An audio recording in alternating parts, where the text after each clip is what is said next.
केड़ा जोगी है बुल्ले शाह ऐलान पे करदा है, कादरी फकीर ऐलान पे करदा है, कहंदा है ए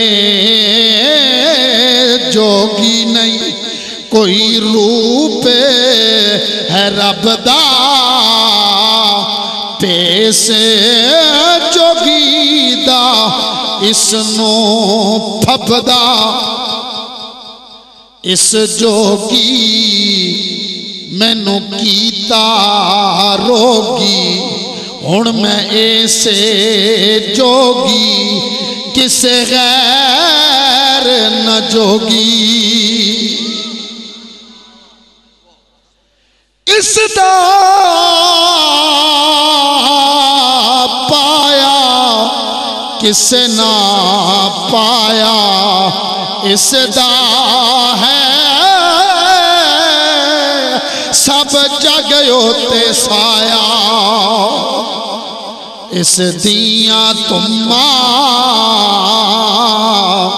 सब जग तुमिया इस दिया जुतियां अरशे ने चुमिया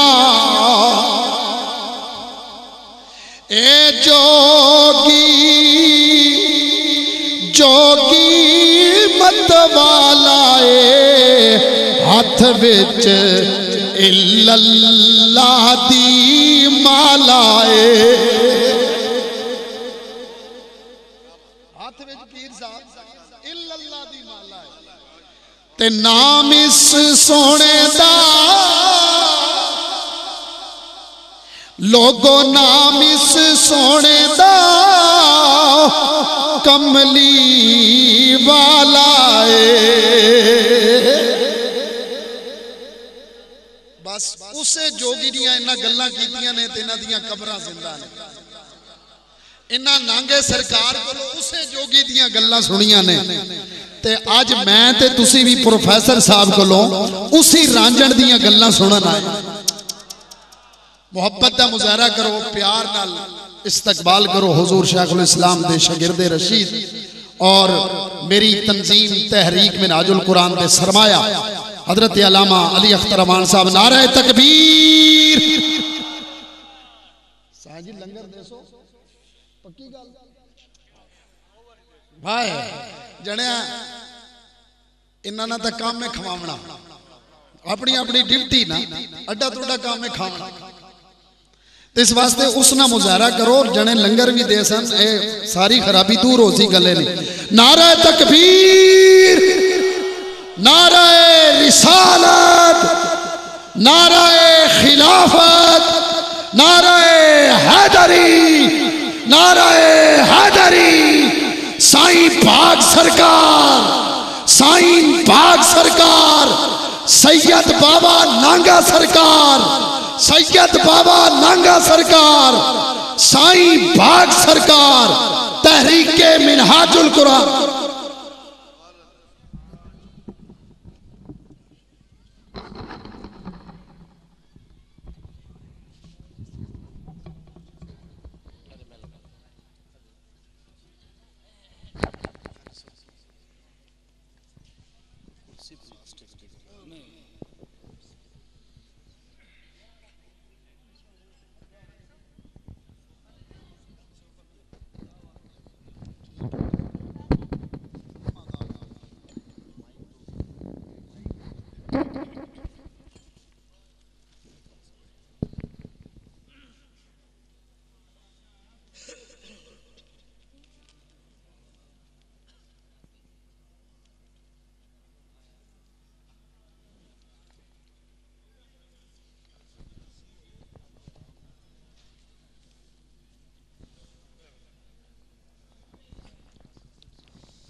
नहमदुहु व नुसल्ली व नुसल्लिमु अला सय्यदिना व मौलाना मुहम्मदिन रसूलिहिन नबिय्यिल अमीनिल करीमिर रऊफिर रहीम अम्मा बाद फ़अऊज़ु बिल्लाहि मिनश शैतानिर रजीम बिस्मिल्लाहिर रहमानिर रहीम फ़ला वरब्बिक ला युमिनूना हत्ता युहक्किमूका फ़ीमा शजर बैनहुम सुम्मा ला यजिदू फ़ी अनफुसिहिम हरजम मिम्मा क़दैत व युसल्लिमू तस्लीमा।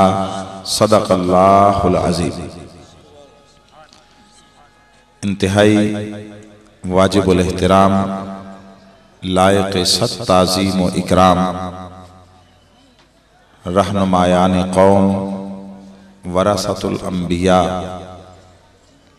जलीलुल क़द्र उलमाए कराम, गद्दी नशीनानों, मुतवस्सिलीन और मुतअल्लिकीन दरबार आलिया हाज़ा हज़रत क़िबला साईं भाग सरकार रहमतुल्लाह ताला अलैहि, अमाइदीन व मुअज़्ज़ज़ीन इलाका,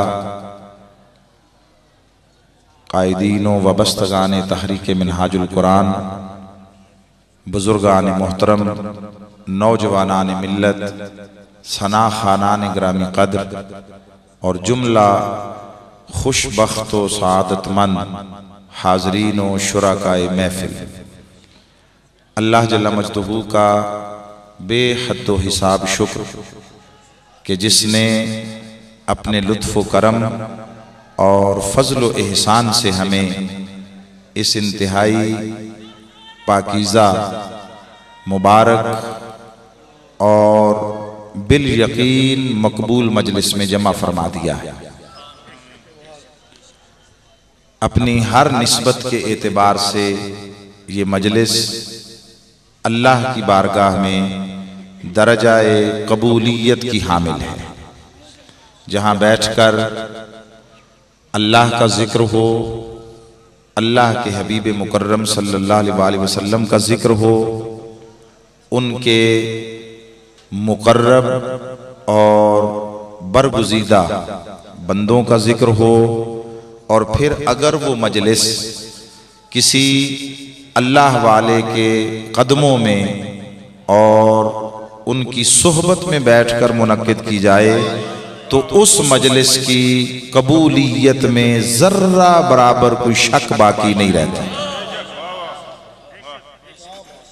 हम ये समझते हैं कि शायद सब कुछ इबादतें हैं, हम ये समझते हैं कि शायद सब कुछ इबादतें हैं। इसमें कोई शक नहीं कि इबादत बहुत कुछ है, मगर सब कुछ नहीं है। उस बहुत कुछ को सब कुछ जो शय बनाती है वो निस्बत है। निस्बत वो शय है जो मट्टी को सोना बना देती है। और मैं ये जुमला सिर्फ और सिर्फ गुलुव्वे मोहब्बत में और इजहार अकीदत में नहीं कह रहा। मैं सच बात यह है कि इसे एक दीनी हकीकत के तौर पर आप तक पहुंचा रहा हूं। रियाजत, मुजाहदा, तातो बंदगी, अल्लाह के हुजूर सजदा रेजियां, तहज्जुद गुजारियां, कयाम, रकू, सजूद, ये सारी की सारी मुशक्कत वहां तक नहीं पहुंचाती जहां तक फकत एक निस्बत पहुंचा देती। अगर वो निस्बत कामिल लोगों की हो और निस्बत खुद भी कामिल हो, कामिल लोगों से हो और पुख्ता हो, वो मबनी पर यकीन हो, मबनी पर एतमाद हो और पुख्ता निस्बत हो, तो वो निस्बत जहां पहुंचाती है वहां तक कोई मेहनत, मुजाहदा और रियाजत नहीं पहुंचाती। और अगर मैं इस सारी गुफ्तगू को एक जुमले में समेटूं तो ये अर्ज कर सकता हूं कि मेहनत, रियाजत, मुजाहदा, इससे चीज की कीमत बदलती है। मेहनत से, रियाजत और मुजाहदा से चीज की कीमत बदलती है, मगर निस्बत से शय की हकीकत बदल जाती है। मैं उसकी मिसाल अर्ज करता हूं। मिसाल, कि जैसे मट्टी है बाहर गलियों में, बाजारों में, खेतों में पड़ी है, काम की शय है, आपकी जिंदगी का इन्हिसार है उस मट्टी पर, आपकी असल है मट्टी, मगर वो मट्टी आपके कपड़ों पे लग जाए आपको अच्छा नहीं लगता, हत्ता कि आपके जूतों पे भी लग जाए तो आप साफ कर लेते हैं।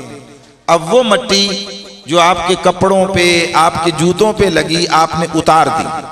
किसी ने वो मट्टी ली, उस मट्टी पे मेहनत की, उसको एक प्रोसेस में से गुजारा, उसमें से ईंट, कंकर, रोड़ा, पत्थर जो सब कुछ था निकाल दिया, फिर उस मट्टी को गूंदा और उसको अच्छी तरह मुलायम कर लिया, उसको एक अच्छी शक्ल दे दी, किसी बर्तन की, किसी ज़र्फ की शक्ल दे दी, फिर उसको आग पर पका लिया।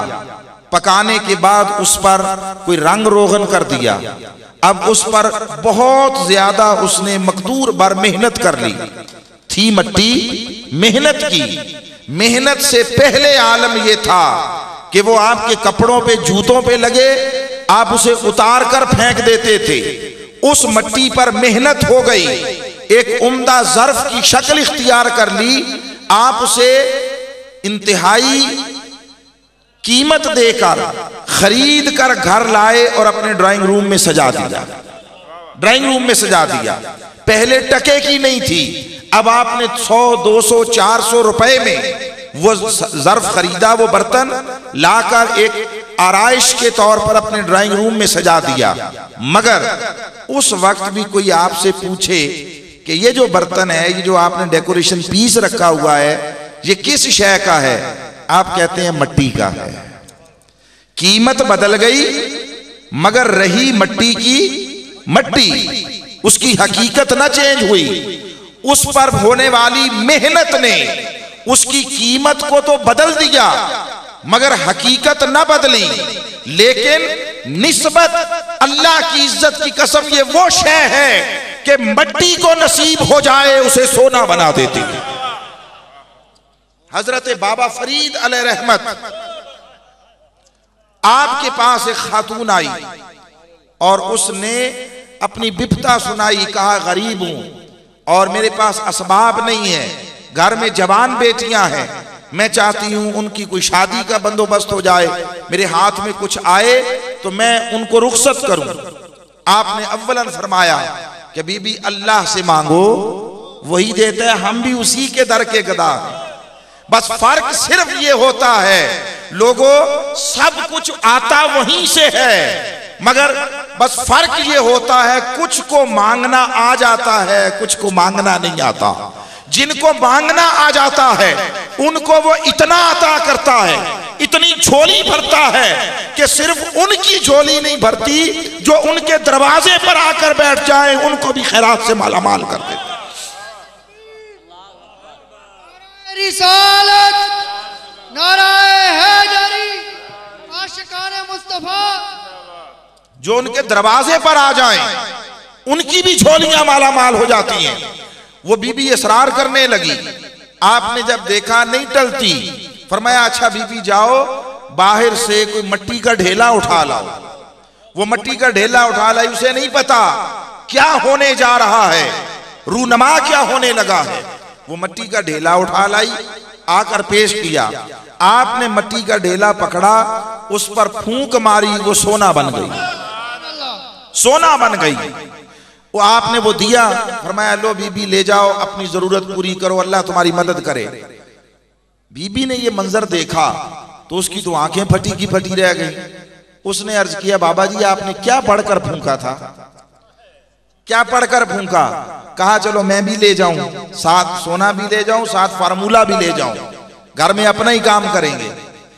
बाबा जी ने फरमाया कि मैंने सूरह फातिहा पढ़कर फूंकी, सूरह फातिहा। बीबी खुश हो गई, घर चली गई, सोने को रखा संभाल कर, और संभालने के बाद घर में सफाई की अच्छी तरह। घर वालों से कहा कोई बड़ा सा पत्थर लेकर आओ। खुद उसने गुस्ल किया, नए कपड़े पहने, खुशबू सुलगाई, खुद भी खुशबू लगाई, पत्थर सामने रखकर बैठे। घर वाले परेशान, पूछते हैं क्या करने लगी हो? उसने कहा बस तुम छोड़ दो, आज तुम देखो होता क्या है। उसने वो पत्थर सामने रखा और आंखें बंद की, सूरह फातिहा पढ़ी, फिर कहा इतना पढ़ने का मामूल नहीं, चलो एक दफा और पढ़ लूं ताकि अच्छी तरह से वो पूरा नतीजा जाहिर हो जाए। 2 3 4 दफा पढ़कर फूंका, आंख खोली तो वट्टे का वट्टा ही था, वट्टे का वट्टा ही था, कोई तब्दीली ना हुई। 2 4 6 10 मरतबा अमल किया। बीबी गुस्से में आई, जलाल में। अगले दिन फिर भागी बाबा फरीद के पास और कहने लगी कि आप वलीउल्लाह हैं, बुजुर्ग हैं, लोग आपसे मोहब्बत करते हैं, आपको जेब नहीं देता कि झूठ बोले। फरमाया बीबी क्या झूठ बोला? कहा मैंने पूछा क्या पढ़कर फूंका था कि मिट्टी सोना बन गई थी? आपने कहा सूरह फातिहा पढ़कर फूंकी। कहा हाँ ऐसे ही है। कहा फिर मैं भी घर गई, मैंने भी पढ़कर फूंका, वही सूरह फातिहा पढ़ी थी, मेरा वो पत्थर सोना क्यों नहीं बना, क्या फर्क था?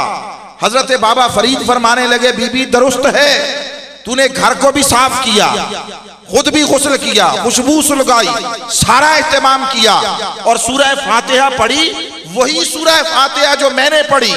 सूरह फातिहा में फर्क न था, फर्क बस फकत ये था तेरी मुंह में फरीद की जुबान न थी। सुभान अल्लाह।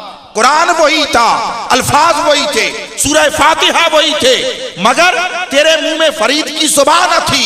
इतना कहा, ज़ारों कतार रोते हुए अल्लाह के हुजूर सजदे में गिर गए। मौला तेरा शुक्र है, तूने हमेशा अपने बंदे की लाज रखी है। लोगों, अल्फाज वही होते हैं, कुरान वही होता है, कलिमात वही होते, दीन वही होता है, मगर जब निस्बत बदलती है असरात बदल जाते हैं, तासीर बदल जाती है, नताइज बदल जाते हैं। लोग पूछते हो इनके पास क्या करने आते हो, क्या लेने आते हो? अरे हाँ, हम अल्लाह की निस्बत का फैज लेने आते हैं। सुभान अल्लाह। खुदा ने बरह रास्त किसी को नहीं दिया, जिनको बरह रास्त दिया उनको चुनकर पहले दर्जाए नबुव्वत पर बिठाया है। सुभान अल्लाह। अगर वो चाहता सारी मखलूक को बरह रास्त देता, हिदायत देता, अपनी मारिफत देता, अपनी पहचान देता, ज़ौक़े ताअत व बंदगी देता, सब कुछ अता करता, मगर उसने एक ज़ाब्ता बनाया। उसने फरमाया ये लेने वाले बहुत सारे हैं, चाहूं बरह रास्त हर किसी की झोली भर दूं, मगर नहीं, ज़ाब्ता ये बनाया, फरमाया कुछ को चुनकर उनको मैं देता हूं, आगे सबको वो देते रहेंगे। सुभान अल्लाह। अल्लाहु अकबर।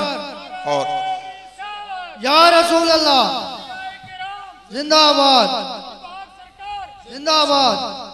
और मैं ये जुमला हजरात उलमाए कराम की मौजूदगी में बड़े अदब से अर्ज कर रहा हूं, अल्लाह की इज्जत की कसम। और इस थीसिस पर पूरी दुनिया में कोई शख्स चैलेंज नहीं कर सकता कि अल्लाह ने बराह रास्त अपनी तरफ जाने वाला कोई रास्ता कभी बनाया ही नहीं। सुभान अल्लाह। मखलूक के लिए, हमारे लिए, आम लोगों के लिए बराह रास्त जाने वाला कोई रास्ता कभी बनाया ही नहीं।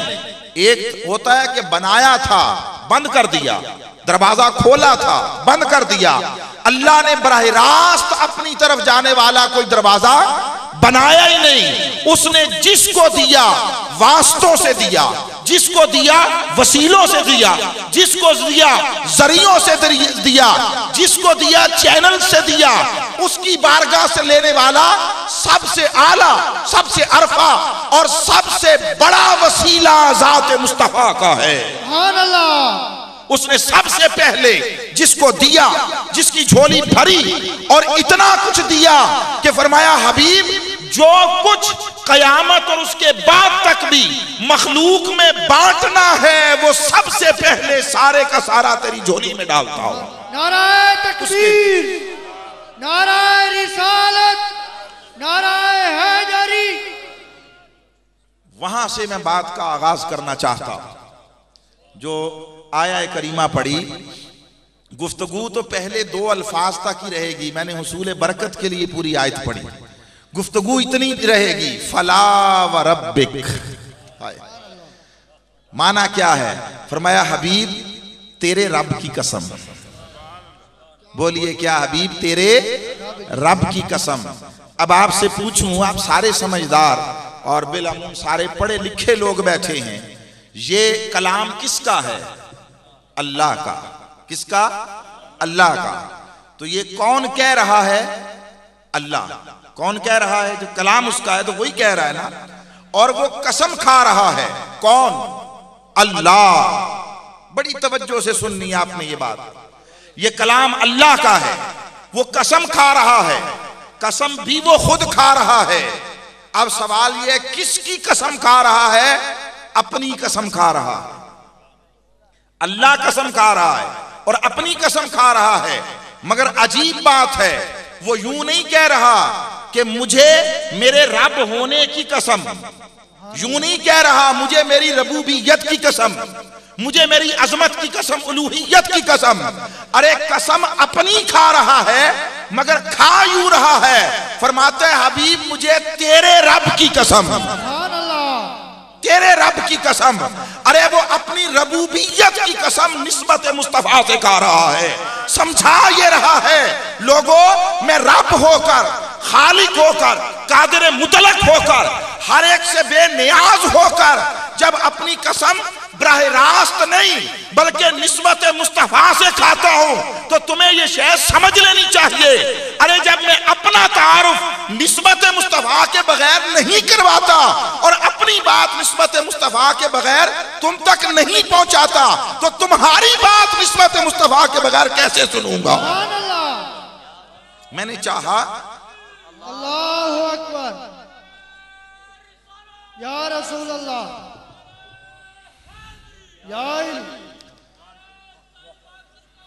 जिंदाबाद। वो ये बात समझाना चाहता है।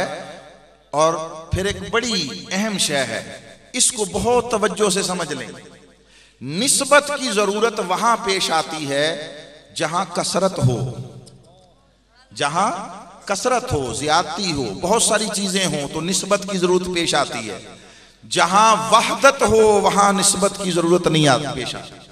मसलन मैं मिसाल देता हूं, हम यहां बैठे हैं, यहां अगर या किसी इलाके में गए, किसी मोहल्ले में गए, नई जगह थी, हमने किसी के घर जाना था, मोहतरम अल्लामा हाशिम हक्कानी साहब के घर जाना था, बिलफर्ज हमें घर नहीं पता था, इनके गांव चले गए, जंड में गांव में दाखिल हो गए, घर नहीं पता। हमने चौक में किसी से पूछा भाई हमने घर जाना है, जरा बताओ किधर है। एक 4 साल का बच्चा भी पहला सवाल करेगा किसके घर जाना है। हमने कहा घर जाना है, उसने कहा किसके घर जाना है? क्यों? इसलिए कि गांव में 100, 200, 500 घर हैं, बहुत सारे घर हैं, कसरत है घरों की। तो हर आदमी 4 साल का अनपढ़ बच्चा भी पूछेगा भाई बाबा पहले ये बताओ किसके घर जाना है, घर की निस्बत कायम करो, घर की निस्बत कायम करो, बताओ किसके घर जाना है। ये बात दुरुस्त है या गलत? हर आदमी पूछेगा। अच्छा, आप यहां इस इलाके में आ गए, इस इलाके में यहां एक ही दरबार है और उस पे उर्स की तकरीब है, आपको नहीं पता था, आपने पीछे चौक में खड़े होकर पूछा भाई वो दरबार शरीफ पे जाना है जहां उर्स हो रहा है, तो कोई सवाल करेगा कौन से दरबार पे? नहीं, एक ही दरबार है और वहां पे उर्स हो रहा है, एक ही जगह है।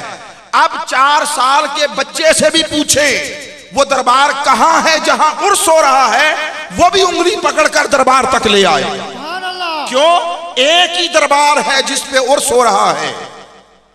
बहुत सारी चीजें हो तो निस्बत की इजाफत की जरूरत होती है और एक ही शय हो तो निस्बत की जरूरत नहीं होती। अब आपसे पूछूं अल्लाह एक है या ज्यादा? एक ही है, उसके सिवा तो कोई नहीं। और वो तो ये बात जानता है ना कि मैं एक ही हूं। औरों को तो मुगालते हो सकते हैं, शरीक करने वाले शरीक ठहराते हैं मुशरिक लोग, मगर खुदा को तो इस बात का कतई इल्म है ना कि मैं एक ही हूं और मुस्तफा की तरफ वही कर रहा है, तो उसे तो निस्बत की हाजत न थी, जरूरत न थी। व रब्बिक, तेरे रब की कसम। अरे कोई और भी किसी का रब है? रब तो एक ही था, मगर एक होकर शान वहदत का हामिल होकर और इजाफत की और निस्बत की जरूरत से बेनियाज होकर फिर निस्बत इख्तियार कर रहा है। व रब्बिक, तेरे रब की कसम, समझाना ये चाहता है लोगों, मुझे निस्बत की हाजत नहीं, मैं तब भी निस्बत मुस्तफा को अपनी पहचान बना रहा हूं, अपनी शनाख्त बना रहा हूं। कौन रब? अरे मोहम्मद का रब। उसने अपना तारुफ रब्बे मोहम्मद कहकर करवाया, हबीब तेरा रब। वो फरमाते हैं लोगों में बेनियाज होकर, शान समदियत का मालिक होकर जब निस्बत मुस्तफा को इख्तियार कर रहा हूं, तुम तो बंदे हो, तुम तो मोहताज हो, तुम तो हाजतमंद हो, जरूरतमंद हो। अरे तुम बंदे होकर मेरी सुन्नत पर अमल करते हुए निस्बत मुस्तफा को पहचान क्यों नहीं बनाते?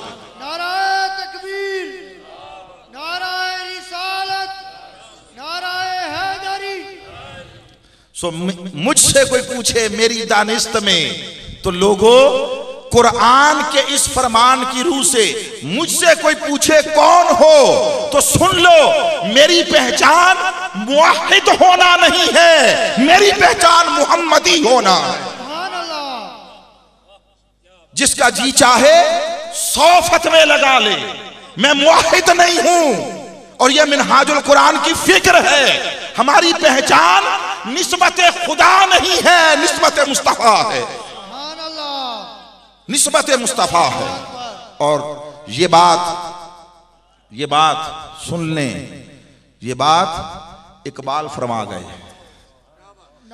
मैं तो नाराए रिसालत, नाराए हैदरी, उलमाए अहले सुन्नत, डॉक्टर तरल कादरी साहब। जुमला है आयत का, ला युमिनूना हत्ता युहक्किमूका फीमा शजरा बैनहुम इला आखिर आया। हकीकत ईमान समझाई। बेशक वो रब्बुस समावात वल अर्द है, उसने कुरान में कहा। बेशक वो रब्बुन नास है, उसने कुरान में कहा। रब्बुल मलाइका है, उसने कुरान में कहा। रब्बुल जिन्न वल इंस है, सब कुछ है। मगर जब हकीकत ईमान समझाई तो ना रब्बुस समावात वल अर्द कहा, ना रब्बुल मशारिक वल मगारिब कहा, ना उसने रब्बुल जिन्न वल इंस कहा, ना उसने रब्बुल अरवा कहा, ना रब्बुल अजसाद कहा। रब्बिक, हबीब तेरे रब की कसम। क्यों? उसने फरमाया हबीब जब कुछ भी न था, फकत मैं था, मेरा जलवा था और मेरे सिवा कोई न था, उस हाल में मैंने चाहा कि कोई हो जो मुझे पहचाने। ये तब की बात कर रहा हूं जब बकौल ताजदार गोलड़ा अभी कुन फयाकून का सिलसिला न शुरू हुआ था। हाय कुन फयाकून तक कल दी गल है, असा अगे प्रीत लगाई, मैं तू हरफ निशान ना हा जदों दिती मीम गवाही, अज भी सानू ओ पे दिसदे बेले बूटे काही, मेहरे अली रल ताइयों बैठे जद सिख दुहान आई। वो तन्हा था, अकेला था। खुद फरमाता है कुन तो कंजन मखफिया, मैं एक छुपा हुआ खजाना था, भेद था। और उसके छुपा हुआ होने का माना यह नहीं कि इर्द गिर्द दीवारें थी, पर्दे थे, हिजाबात थे, रुकावटें थी, नहीं।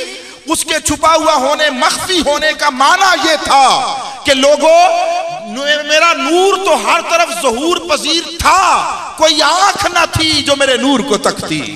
चूंकि तकने वाला कोई न था इसलिए मख्फी था, किसी आंख को उस वक्त तक वजूद ना मिला था इसलिए पोशीदा था। फिर वो फरमाता है फ़अहबब्तु, मुझे मोहब्बत हो गई। मैं उलमा से माजरत के साथ कि मेरा मनसब नहीं है मैं कोई बड़े लताइफ बयान करूं, मगर एक बड़ी खास शय है। कुन तो कंजन मख्फिया पहला हिस्सा, फ़अहबब्तु अगला हिस्सा। अभी तो उसने खिलकत की बात नहीं की। लोगों वो कौन था कि जिसको बनाने से पहले रब मोहब्बत करने लग गया। कुन तो कंसन मख्फिया, मुत्तसिल फरमाता है मैं छुपा हुआ भेद था, खजाना था, यानी तन्हा था, अकेला था, मेरे सिवा कोई ना था। फ़अहबब्तु, वो फरमाता है मुझे फिर मोहब्बत हो गई। मुमकिन है कोई कहे आगे पढ़ ले, मैं पढ़ा सुना देता हूं। वो फरमाता है फ़अहबब्तु अन उरफ़, मुझे मोहब्बत हो गई कि पहचाना जाऊं। तो पहचाना कैसे जाएगा? कोई होगा तो पहचानेगा ना। कोई मारिफत रखने वाला होगा तो मारिफत अता करेगा। वो फरमाता है लोगों सुनो, तुम सब वो हो कि जिनको बनाने के बाद मोहब्बत की है। कोई एक पैकर ऐसा है अभी बनाया भी न था, पहले मोहब्बत करने लग गया था। बाकी सारे सुन लें, बाकी सारे पहले मखलूक हुए फिर महबूब हुए। मुस्तफा वो है पहले महबूब हुआ बाद में मखलूक हुआ। मुस्तफा नाराए रिसालत, नाराए हैदरी, नाराए हैदरी। वो फरमाता है बाकी सबको बनाकर चाहा, मुस्तफा को पहले चाहा फिर बनाया है, फिर बनाया है। और आपकी अक्लों के दरवाजे पर दस्तक देना चाहता हूं। लोगों ईमानदारी से कहो, आपको किसी से मोहब्बत हो जाए तो आपको उसमें ऐब दिखाई देता है? आपको किसी से मोहब्बत हो जाए, मोहब्बत हो कामिल, जो कुछ हम देखते सुनते फिरते हैं ये मोहब्बत नहीं, हवस है, ये हवस है। कोई जानना चाहे कि फर्क क्या, एक जुमले में बता देता हूं। जहां पा लेने की ख्वाहिश हो, तलब हो, वो हिर्स है, हवस है।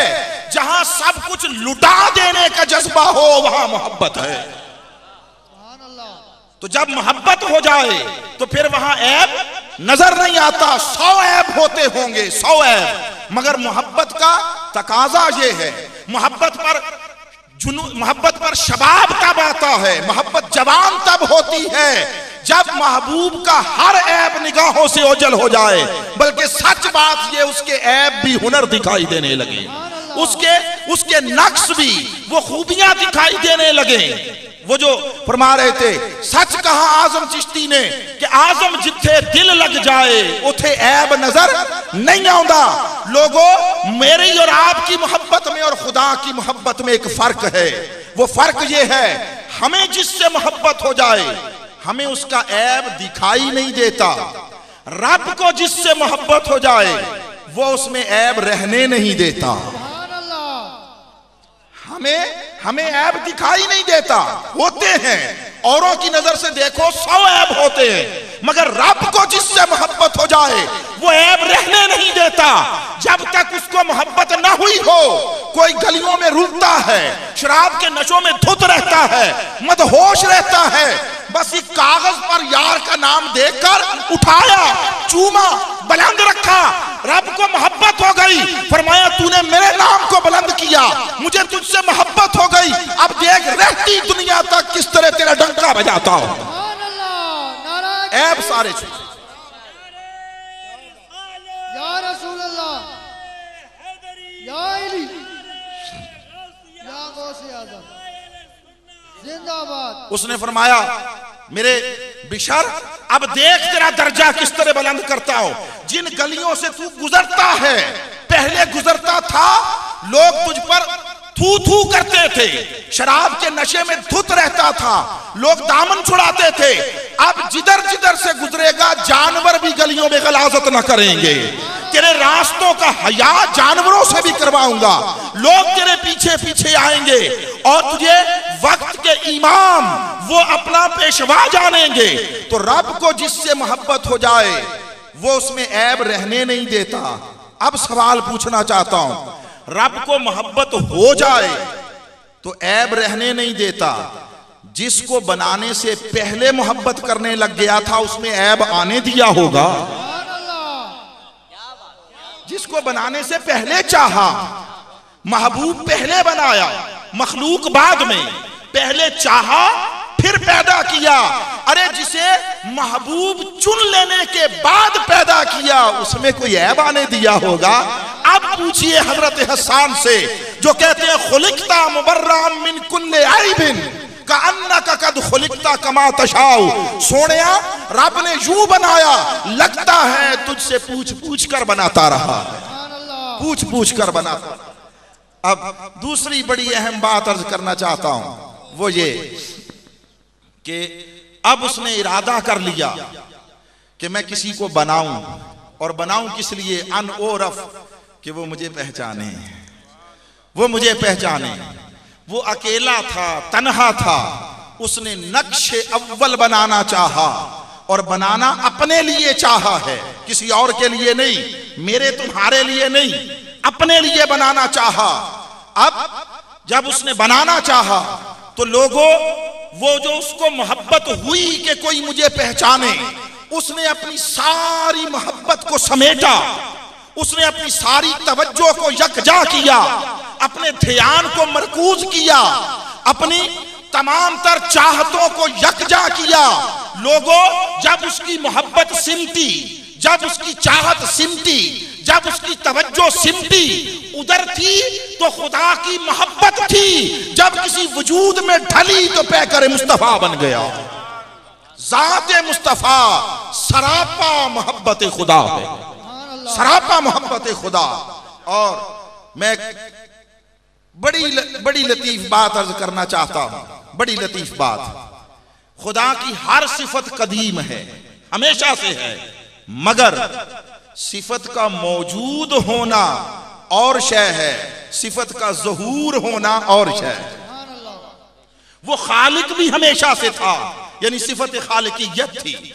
वो रब भी हमेशा से था, यानी सिफत रबूबियत थी। मगर जब तक किसी को पैदा न करता तब तक सिफत खालिकियत का ज़हूर न होता, जब तक किसी को पालता ना तब तक सिफत रबूबियत का ज़हूर न होता।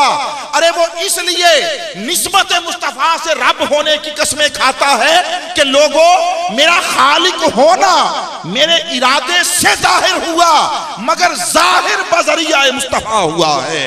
मेरा पहला नक्शे अव्वल जो बनाया वो ज़ात मुस्तफा थी, वो वजूद मुस्तफा था, तो मेरा खालिक होना मुस्तफा के जरिए जाहिर हुआ, मेरा रब होना मुस्तफा के जरिए जाहिर हुआ। इसलिए कहता है वह रब्बिक, हबीब उसकी कसम जिसने तेरा पैकरे हुस्न तराशा है, जिसने तुझे सरापा जमाल बनाया है, सरापा जमाल। अब जब बना चुका, बनाने के बाद उसने, और एक बहुत सारी बातें, ये फैज होता है इन लोगों का, दर पे आए हुओं को झोली भर भर के देते ही रहते, खुदा जाने क्या कुछ कहां कहां से इकट्ठा करके डाल देते। एक और बात कहूं, सारी जिंदगी याद रहेगी, याद रहेगी। जब भी कोई जात वजूद में आए, आंख खोले तो कोई ना कोई नजारा, कोई ना कोई मंजर देखने को मिलता है ना, शऊर के साथ हो या लाशऊरी के साथ। किसी की आंख खुली वजूद में आने के बाद, मां के चेहरे को देखा, किसी ने बाप के चेहरे को देखा, किसी ने घर की छत को देखा, खुले आसमां को देखा, किसी दरख्त की हरियाली और सरसब्जी और शादाबी को देखा, किसी और मंजर को देखा। मगर जिसने भी वजूद में आने के बाद लोगों जो कुछ देखा वो मंजर मखलूक का था। मां को देखा मखलूक थी, बाप को देखा मखलूक था, छत को देखा, आसमां को देखा, दरख्त को देखा, सहरा दरिया समंदर पहाड़ को देखा, जो मंजर भी देखा वो मखलूक था। मगर जब हकीकत मुस्तफा को बनाया, ज़ाते मोहम्मदी वजूद में आई, मुस्तफा से पहले कुछ न था सिवाय खुदा के, सिवाय खुदा के। ज़ाते मुस्तफा वजूद में आई, चश्मे मुस्तफा खुली, लोगों पहला नज़ारा रब के हुस्न मुतलक का किया। नाराए तकबीर, नाराए रिसालत, नाराए हैदरी। आज इन बहसों में उलझते हो कि शबे मेराज देखा या ना देखा। अरे शबे मेराज तो अब की बात है, हकीकत मोहम्मदी वजूद में आई तो चश्मे मुस्तफा के देखने के सफर का आगाज जमाल खुदा से हुआ। हुजूर ने पहला नजारा उसके हुस्न मुतलक का किया। और अगर संभाल सको तो दूसरी बात भी कह दूं, फतवे हम डरते नहीं हैं, 100 बार कोई लगाए। वो आशिकों ने कहा ए मुल्ला नहीं कहीं कार दे, ए मुल्ला नहीं कहीं कार दे, शेवे न जानन यार दे। तुम्हें क्या खबर? अरे उसने मुस्तफा को फकत एक पैकरे बशर नहीं बनाया, उसने मुस्तफा को फकत पैकरे मखलूक नहीं बनाया, उसने मुस्तफा को फकत एक इंसान नहीं बनाया, अपना महबूब बनाया था। महबूब बनाया था। अब वजूद में आने के बाद चश्मे मुस्तफा उठी, पहला नजारा उसके हुस्न मुतलक का किया। और लोगों दूसरे एंगल से देखो, उसने भी इससे पहले कुछ ना देखा था। हाय हाय, उसने भी कुछ ना देखा था। निगाह मुस्तफा उठी तो पहला नजारा उसका किया, उसकी चश्मे कुदरत पड़ी तो पहला नजारा जात मुस्तफा का किया। ये उसका शाहिद अव्वली है, वो इसका शाहिद अव्वली। तुम कहां किन चक्रों में पड़े हुए हो, किस गर्दाब में खोए हुए हो, अरे किन दलदलों में उतरे हुए हो। जब मेरा तुम्हारा वजूद न था, कुन फयकून के सिलसिलों का इजरा न हुआ था, तब उनकी मोहब्बत अपनी दास्तां रकम कर रही थी। ये उसे तकने लगा, वो इसे तकने लगा। हाय, अपनी शान के लायक वो तकना ये न था जैसा हमारा है, वो ऐसा न था, वो कुछ और तरह का था। वो जाने और उसका हबीब जाने, मगर ये उसे तकता रहा, वो इसे तकता रहा। अब जब सामने बिठाया तो रब को अपनी खालिकियत पर फख्र हुआ। अरे मैं वो रब हूं जिसने मोहम्मद बनाया, मोहम्मद बनाया। और ये कुछ जुमले होते हैं, कुछ अल्फाज जो हम अपनी सतह पर कुछ समझने के लिए बयान करते हैं, वो बैन ही उसकी शान के लायक नहीं होते। वो भी ऐसे करता है, ये उसकी सुन्नत है। मसलन अल्लाह चेहरे से पाक है, मगर फरमाता है ऐनमा तवल्लु फसम्मा वजहुल्लाह। वो हमारी तरह चेहरे से पाक है, हाथ से पाक है, मगर फरमाता है यदुल्लाह फौका ऐदीहिम, वो उसकी शान के लायक। बस ऐसे ही अर्ज करना चाहता हूं कि लोगों, उसने अपने हबीब को सामने बिठाया बनाने के बाद और चाहा कि अपने मुस्तफा को संवारे, अपने मुस्तफा को निखारे। अब रबूबियत का अमल शुरू हुआ और हर रोज हर लम्हा नई शान के साथ जलवागर होता, और जिस शान से जलवागर होता उस शान का अक्स जात मुस्तफा को अता कर देता, उसका जमाल जात मुस्तफा को अता कर देता। अरे सदियों तक सामने बिठा के मुस्तफा को पालता रहा, मुस्तफा को निखारता रहा, मुस्तफा को सजाता रहा, मुस्तफा को संवारता रहा, हत्ता कि उस नुक्ताए कमाल तक पहुंचा दिया कि हुजूर रहे तो अब्द, रहे तो अल्लाह का बंदा, बंदगी से खारिज ना हुए, मगर बंदा होकर शान ये थी कि थे बंदा, रंग सारे उधर वाले दिखाई दे रहे थे बंदा, मगर सिफात उधर की थी। फरमाया हबीब इनको क्या पता, ये अपने वक्त पे आएंगे, बैसे करते फिरेंगे। आ तू मेरे सामने बैठा, मैं सजाता हूं और ऐसे सजाता हूं कि मैं रऊफ हूं, तुझे रऊफ बना दिया, मैं रहीम हूं, रहीम बना दिया, मैं करीम हूं, करीम बना दिया। हबीब मैंने तुझे इतना बुलंद कर दिया, और उस वक्त बुलंद कर दिया जब बुलंदी पस्ती का तसव्वुर ही न था, बुलंदी पस्ती किसी शय का तसव्वुर न था। हाज़रीन मोहतरम, अब इस पर बहुत गुफ्तगू हो सकती है, और खासकर अल्लाह वालों के कदमों में बैठकर वो खैरात खत्म नहीं होने देते।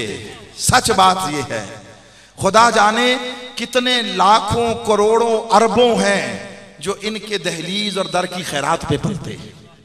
एक सर्वे है पाकिस्तान में, 8,500 के करीब दरबार ऐसे हैं, 8,500, ये फैक्ट्स एंड फिगर्स बता रहा हूं, जहां से दिन रात आने वालों को लंगर मिलता है, दिन रात। और 100 आदमी भी औसतन रोज खाएं, 100 आदमी, तो 8,500 को 100 से जरब दे लो, ये लाखों करोड़ों में जाती है। इतनी मखलूक खुदा सिर्फ उनके लंगर पे पलती है जिनको मुर्दा कहते फिरते हो। किसी जिंदा के बस की बात नहीं है कि वो किसी 10 आदमियों को हमेशा के लिए खिला सके, और उनको मुर्दा कहते हो जिनके दरवाजों पर लाखों आते खाते पलते हैं। ये फैज बता रहा है कि लोगों जिनके दरवाजे से लोग खाकर जीते हैं वो खुद कैसे जीते होंगे, उनका जीना कितना आला होगा। अब हाज़रीन मोहतरम, रब ने फरमाया ये मेरा महबूब है, मैं रब होकर इसकी निस्बत को इख्तियार कर रहा हूं। तुम बंदे होकर निस्बत को क्यों नहीं इख्तियार करते? फिर अपना अपना नसीब था। कुछ वो थे जिन्होंने आका की निस्बत का दामन थाम लिया, और रब की इज्जत की कसम, आका की निस्बत ऐसी है जिसको मिली उसको बेमिसाल बना गई। जिसको मिली। मैं एक दो आयतें कुरान की दे देता हूं। अल्लाह ने आपसे कुरान मजीद में दर्जनों मर्तबा खिताब फरमाया, या अय्युहल्लज़ीना आमनू। काश हम इस खिताब की अहमियत को जान लेते और इसके जरिए अल्लाह ने जो हमें इज्जत अता की वो जान जाते। 1.25 लाख के करीब अंबिया आए। अल्लाह ने तारीख इंसानी में कभी किसी पैगंबर और रसूल की उम्मत को या अय्युहल्लज़ीना आमनू कहकर नहीं पुकारा। किसी पैगंबर की उम्मत को या अय्युहल्लज़ीना आमनू या ए ईमान वालो, या जिस जिस जबान में किताब उतरी उस जबान में कभी ए ईमान वालो कहकर नहीं पुकारा। ये एजाज तन्हा उम्मत मुस्तफा को अता किया। सबब क्या है? सबब हमारा कलमा पढ़ लेना नहीं है, सबब हमारा ईमान वाला हो जाना नहीं। ये सबब सब जगह पर मुश्तरक था, आदम से ईसा तक। मगर फरमाया बाकियों को नहीं कहता, इनको कहता हूं। मौला क्यों? फरमाया इसलिए कि बाकी सारे फकत रसूल हैं, ये रसूल भी है, महबूब भी है। महबूब से निस्बत रखने वाली हर शय अजीज होती है, महबूब होती है। उम्मत को निस्बत मिली, अल्लाह ने उसको दूसरों से मुनफरद कर दिया, बेमिसाल कर दिया। किसी पैगंबर के अहले बैत से भी खुदा ने कभी खिताब न किया। किसी पैगंबर के अहले बैत, जो बात कहना होती पैगंबर से फरमाता अपने घर वालों को ये बता दो। मगर जब हुजूर की बारी आई, फरमाया हबीब तेरे गुलामों से खिताब करूं, तेरे घर वालों से ना करूं? ये कैसे हो सकता है? खिताब फरमाया इन्नमा युरीदुल्लाहु लियुज़हिबा अन्कुमुर रिज्सा अहलल बैत, अहले बैत मुस्तफा। और लतीफ बात है, अब बहस का वक्त नहीं। अहलुल बैत नबी नहीं कहा, मुतलक अहले बैत कहा, बस इसमें बड़ा लतीफ इशारा है। फरमाया अहले बैत, अल्लाह का इरादा ये है तुमसे हर रिज्स को दूर कर दे और ऐसे पाक कर दे जैसे पाक करने का हक है। बाकियों से फरमाया जितनी तहारत चाहते हो अमल कर लो। हमारी तहारत पाकीज़गी अमल के साथ मशरूत कर दी। अहले बैत मुस्तफा की तहारत उनके अमल से नहीं, अपने इरादे से मशरूत कर दी। हुजूर की बीवियों से खिताब किया, अज़वाज से, या निसा अन्नबी। कभी किसी पैगंबर की बीवी से भी खिताब ना किया था। इस खिताब खुदाबंदी ने हुजूर की अज़वाज को सब में बेमिसाल बना दिया। इसके अगले हिस्से पर आखिर में एक जुमला कहूंगा। फिर हत्ता के वो सारी रूए जमीन का रब और खालिक है। हर कित्ता अर्जी, हर खित्ता, हर करिया, हर कूचा, हर शहर उसी ने बसाया, उसी ने बनाया। मगर पूरी रूए जमीन का खालिक होकर एक खित्ते की कसम खाता है। फरमाता है ला उक़सिमु बिहाज़ल बलद, मैं इस शहर की कसम खाता हूं। मौला क्यों? सफा मरवा है? फरमाता है नहीं। मुताफ हतीम है? फरमाता है नहीं। आबे जमजम है? फरमाया हुआ करे फिर भी कसम नहीं खाता। हजर अस्वद जन्नत से आया इसलिए? फरमाया जिस जन्नत से आया उस जन्नत को भी मैंने बनाया। मौला इसलिए कसम खाता है कि यहां तेरा घर बैतुल्लाह है? फरमाता है नहीं। अरे वो जो बैतुल्लाह है वो तुम्हारे लिए तशरीफ के तौर पर बनाया, तकरीम के लिए। मैं कोई वहां चारपाई डालकर बैठा हूं? मेरी वो जायज सुकूनत है? कोई रहायश है? मैं तो दीवार और दर के हर तसव्वुर से पाक हूं। बैतुल्लाह की निस्बत से भी कसम नहीं खाता। तो मौला क्यों निस्बत खाता है? फरमाता है वह अंत हिल्लुम बिहाज़ल बलद, मुस्तफा इसलिए कसम खाता हूं कि इस शहर की रेत के जर्रे तेरे तलवों को बोसे देते हैं। इस शहर की फजाएं तेरी जुल्फे अंबरी को छूकर मुअत्तर हो जाती है। ये शहर वो है जिसकी गलियों से गुजरता है, गलियां महक महक जाती हैं। इसलिए कसम खाता हूं। और हबीब तेरे शहर की कसम खाऊं जहां तेरी विलादत हुई, तो फिर हबीब उसकी कसम ना खाऊं जो तेरी विलादत का सबब बना। ये तो है जाए विलादत, इसकी कसम खाऊं। जो बाइसे विलादत है उसकी कसम ना खाऊं अगली कसम खाई, व वालिदिन, लोगों आदम और ईसा के सिवा हर पैगंबर का बाप था, किसी के वालिद की कसमें ना खाई। जब मुस्तफा की बारी आई तो फरमाया हबीब तेरे शहर की भी कसम, तेरे वालिद की भी कसम।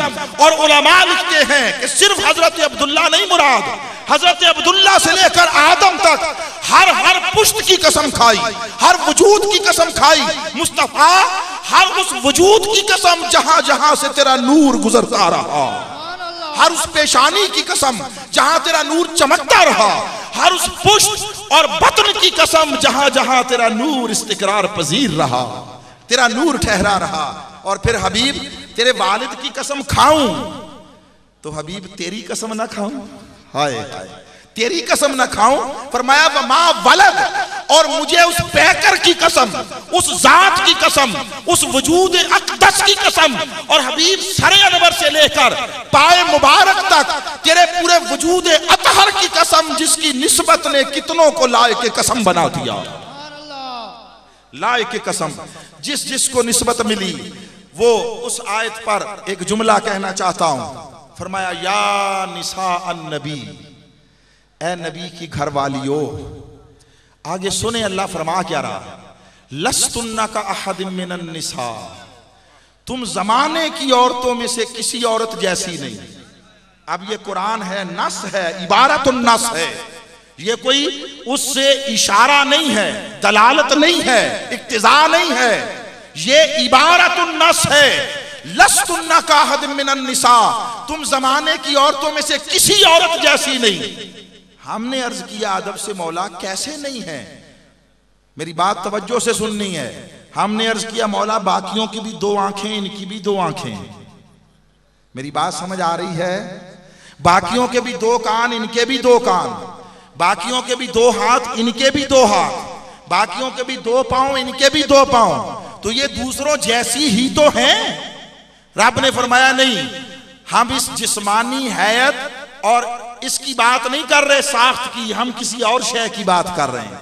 तो मौला इनमें से बाज वो हैं जिनके बाप मुशरिक थे, जिनके अहले कबीला मुशरिक थे, जिनके खानदान वाले मुशरिक थे। कोई किसी ने तोहफे में हुजूर की खिदमत में भेजी, आका ने अपनी ज़ौजियत में कबूल कर लिया। तो मौला ये कोई कहां से आई, कोई कहां से आई, नसब हो या हसब हो, हर एतबार से ये कोई ऐसी मुनफरद नहीं, ये कोई आसमां से जन्नतों से नहीं उतारी गई। तो किस बिना पर ये दूसरों जैसी नहीं? फरमाया लोगों हमें इससे गरज नहीं बाप कौन था, माँ कौन थी, बेटा कौन, भाई कौन था, कबीला कैसा था, इससे नहीं गरज कहां से आई है। हम तो ये देखते हैं कहां पर आ गई है, किसके घर आ गई है, मुस्तफा ने अपना लिया। तो लोगों वो थी दूसरों जैसी, दूसरों में से सिर्फ मुस्तफा की निस्बत मिली। अल्लाह ने कुरान में ऐलान कर दिया दूसरों जैसी नहीं रही। तो मुस्तफा की निस्बत तो वो है, काफिरों की बेटियों को भी मिल जाए तो दूसरों जैसी ना रहे। अरे जिसकी निस्बत औरों को दूसरों जैसा रहने नहीं देती, वो खुद औरों जैसा होगा, वो खुद दूसरों जैसा होगा। मुस्तफा की तो दो बेटियां जिसके घर चली जाए उसे जुन्नूरैन बना देती हैं। और हर कोई मानता है, हर कोई कहता फिरता है जुन्नूरैन, 100 बिस्मिल्लाह, वो दो नूरों वाले थे, दो नूरों वाले थे, दो नूरों वाले हैं। मगर सवाल ये है वो दो नूर क्या थे? वो मुस्तफा की दो बेटियां थी। अरे बेटियां नूर हों, हाय हाय, बेटियां नूर हों और बेटियां नूर हैं और बेटियों को नूर मानते हो, जिसकी बेटियां हैं उसके नूर होने पर झगड़ते हो, उसके नूर होने पर मुनाजरे करते फिरते हो और उम्मत को वसवसों और वहमों का शिकार करते रहते हो। अरे मुस्तफा वो है, खुदा की इज्जत की कसम, कि जिस जमीन की धरती, जिस खाक के जर्रे को निस्बत मुस्तफा मिल जाए वो आसमां का सूरज बन जाए। अरे ये वो लोग हैं जो निस्बत मुस्तफा में फना हो गए। इन्होंने रब के हुक्म की मंशा को जाना। और मत समझो अगर कोई हालत जज्ब में हो, हालत जज्ब में हो, तुम्हें क्या खबर ये जज्ब का आलम क्या है, हाय जज्ब का आलम क्या है। अरे जज्ब के आलम में वही जाता है जिसे कोई जलवा नसीब होता है। क्या शय है जो अपने होश और खिरत से बेगाना करती है? वो क्या शय है जो दुनिया माफिया से ला ताल्लुक कर देती है? अरे कैस एक जलवाए लैला देखे मजनू हो जाए, जिसे हुस्न मुस्तफा की झलक नसीब हो जाए, वो होश में कैसे रहे? वो होश में कैसे रहे? ये वो हैं जिन्होंने जाम भर भर के पिए हैं। ये वो हैं जिन्हें बारगाह मुस्तफा से उस तवस्सुत से, अल्लाह वालों के तवस्सुल से, जिन्हें जामे मुस्तफा पीना नसीब हो गया है। लोगों आओ, बस आखिरी बात के तौर पर यह अर्ज करना चाहता हूं, आओ अल्लाह वालों की निस्बत थाम लो, खुदा वालों की संगत इख्तियार कर लो। कल कयामत के दिन जब वालिदैन और औलाद का रिश्ता वो मुनकता हो जाएगा, एक दूसरे को लेने देने नफे के एतबार से एक दूसरे से ला ताल्लुक हो जाएंगे, एक दूसरे से मुनकता हो जाएंगे, भाई भाई का रिश्ता ना रहेगा, संगतें टूट जाएंगी, रफाकतें बिखर जाएंगी। जब सब कुछ खत्म हो जाएगा, उस कयामत के दिन जो रिश्ता काम आएगा अज़रुए कुरान, वो अल्लाह वालों का रिश्ता होगा। कयामत के दिन सब कुछ बिखर जाएगा। उस दिन जिस दिन माँ तुम्हें देखकर चेहरा छुपाती होगी, बाप रास्ता बदलता होगा, उस दिन अल्लाह वाले मैदान हशर में ढूंढते फिर रहे होंगे, कहां गए हमारी निस्बत वाले, कहां गए। इस हदीस पर खत्म कर रहा हूं। आका ने इरशाद फरमाया कि उस कयामत के मैदान में, और यह भी याद रख ले, एक बहुत बड़ा धोखा फिक्री मुगालता है जिसको हम शिकार होते जा रहे हैं, और वो ये है कि हम ये समझने लगे कि अल्लाह की बारगाह में सबका दर्जा बराबर है, सब एक जैसे हैं। ये बहुत बड़ा मुगालता है। न दुनिया में सब बराबर हैं, न बरज़ख में सब बराबर हैं, न हश्र में सब बराबर हैं, न जन्नत में सब बराबर। उसने खुद पूछा, और दर्जनों मुकामात पर कुरान मजीद में उसलूब बदल बदल कर पूछा। उसने कहा, लोगों भला आलिम और गैर आलिम बराबर हैं? हल यस्तविल्लज़ीना यालमून वल्लज़ीना ला यालमून। उसने कहा कभी धूप और साया बराबर हुए? उसने कहा कभी मीठा और खारी पानी बराबर हुए? उसने कहा कभी बासआदत और पुरशकावत गुलाम बराबर हुए? उसने कहा कभी अंधा और बीना बराबर हुए? जब अंधा और बीना बराबर नहीं, धूप और छांव बराबर नहीं, जब रात और दिन बराबर नहीं, जब आलिम और गैर आलिम बराबर नहीं, तो सुन लो उसी तरह नबी और उम्मती बराबर नहीं, वली और गैर वली बराबर नहीं। बाकी वो हैं जो कयामत के दिन सहारे ढूंढते फिरेंगे। ये वो कुछ लोग होंगे जो उस दिन अपने बेसहारा मुतवस्सिलीन को ढूंढते फिर रहे होंगे। अल्लाह की बारगाह में अर्श के साए में नूर के मिंबरों पर बिठाए जाएंगे, नूर का लिबास पहनाया जाएगा, उनके चेहरों से नूर छिन छिन कर आ रहा होगा। और जब इन्हें अल्लाह फरमाएगा, ऐ मेरे बरगुज़ीदा औलिया, जाओ जन्नत में दाखिल हो जाओ, ये रब की बारगाह में अर्ज करेंगे। मफहूमन अर्ज कर रहा हूं, सियासता की हदीस का मफहूम। ये अर्ज करेंगे, मौला हम नहीं जाते, हम नहीं जाते। रब फरमाएगा, क्यों नहीं जाते? मौला ये बहुत सारे लोग थे, हमारे साथ बैठा करते थे, हमारे साथ वो जिक्र किया करते थे, कभी नमाज पढ़ा करते थे, कभी बैठकर तेरी याद में महव हुआ करते थे। अरे ये हमारे करीब आया करते थे, हमारी संगतों में आया करते थे, इनको छोड़कर कैसे जन्नत में चले जाएं? रब फरमाएगा, मुझे इससे गरज नहीं कितने जन्नत में जाते हैं कितने दोज़ख में। जाओ, जिस जिसको पहचानते हो अपनी निस्बत वाला, अपने हाथ से बाजू पकड़ो, साथ लेकर जन्नत में चले जाओ। ये साथ लेकर जन्नत में जाएंगे। लोगों, उस कयामत के दिन जब सारी संगतें टूटेंगी, आओ आज वो संगतें इख्तियार कर लें जो कयामत के दिन भी बाकी रहने वाली है, कयामत के दिन। सो अल्लाह रब्बुल इज़्ज़त हमें इन संगतों पर कारबंद रखे, इन संगतों की खैरात से, इन संगतों की निस्बत से हमें माला माल और आबाद रखे, और दुनिया व आखिरत में इन संगतों को कायम रखे। और फिर इन आस्थानों से मुतल्लका, इनसे वाबस्ता जितने लोग हैं, वो खा मुंतज़िमीन हैं, वो गद्दी नशीनान हजरात, मुझे चूँकि सबके अस्माए मुबारका मलिक साहबान हैं, जितने बरादरान हैं सबके नाम मैं नहीं हासिल कर सका, मैं सबका जिक्र उसमें शामिल कर रहा हूँ। वो मुंतज़मीन और वो मुतवस्सिलीन और वो आने वाले ज़ायरीन, अल्लाह की इज्जत की कसम, वो एक एक लम्हा जो इन अल्लाह वालों की खातिर इनकी तरफ सफर करने में बैठने में गुजरा, वो एक एक लम्हा अल्लाह की बारगाह में मकबूल इबादत है। अल्लाह रब्बुल इज्जत हमें इन इबादतों से हमारी झोलियां माला माल रखे। वमा अलैना इल्लल बलाग।